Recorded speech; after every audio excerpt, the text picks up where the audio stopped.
by Eric A. Kimmel. Why worry? Once upon a time, there were two good friends, Cricket and Grasshopper.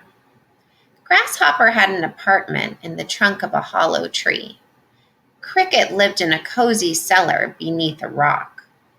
They were good friends, but different, as you will see. Cricket always worried. Grasshopper never did. One morning, Grasshopper called to her friend, "Hi, Cricket. Isn't this a fine day?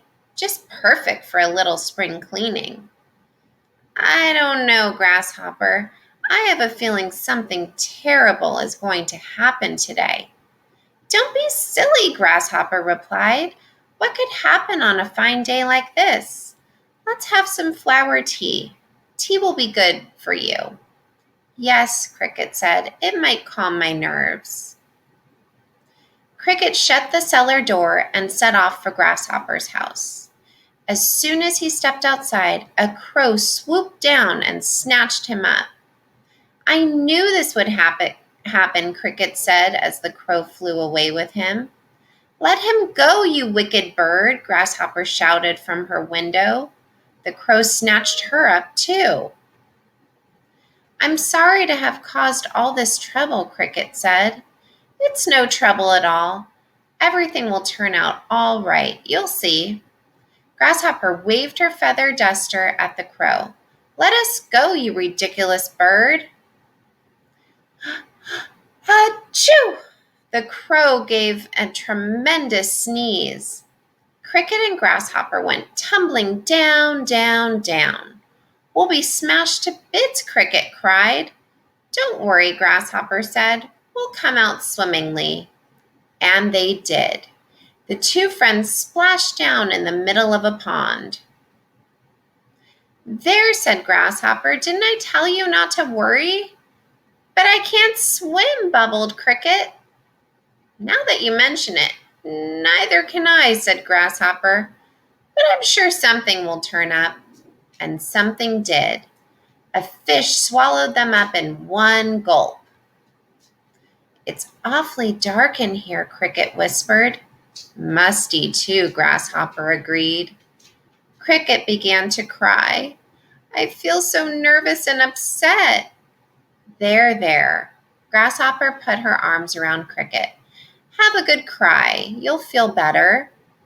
Cricket moaned. "We'll be trapped here forever." "We'll get out," Grasshopper said. "We just have to wait a bit." So they waited and waited and waited.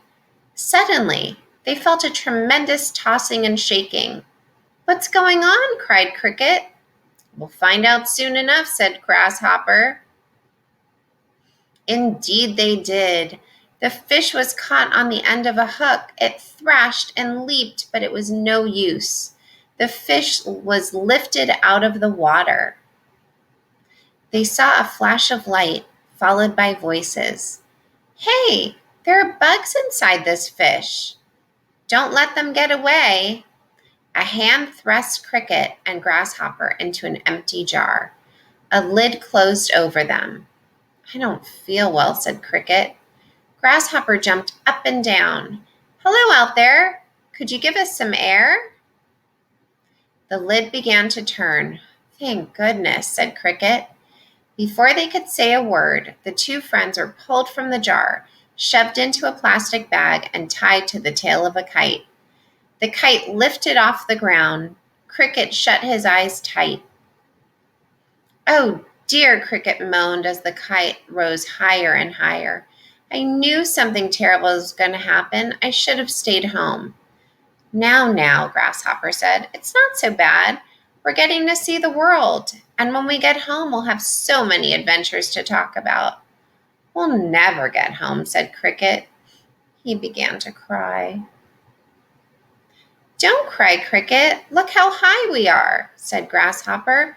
"We're above the treetops. The pond looks like a drop of dew."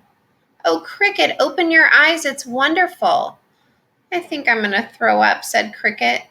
A gust of wind caught the kite. The string snapped. The kite sailed up, up, up above the trees, above the clouds. Cricket shrieked with fright. But Grasshopper wasn't worried. I love flying, don't you, Cricket? Cricket didn't answer. His eyes were clamped shut. Time passed. The kite stopped moving.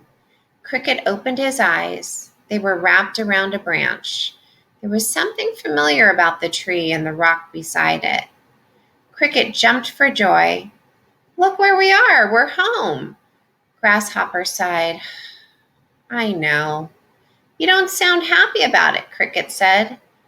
It is nice to be home, Grasshopper replied, but I was having such a wonderful time on our adventure that I hoped it might last a little longer. I never thought I'd see home again, Cricket said.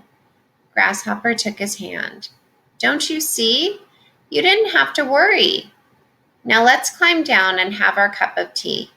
I'd like that, Cricket said, but what? You don't think it will be too hot, do you? Oh, Cricket, Grasshopper laughed. You don't have to worry. And you know what? It was just right. The end.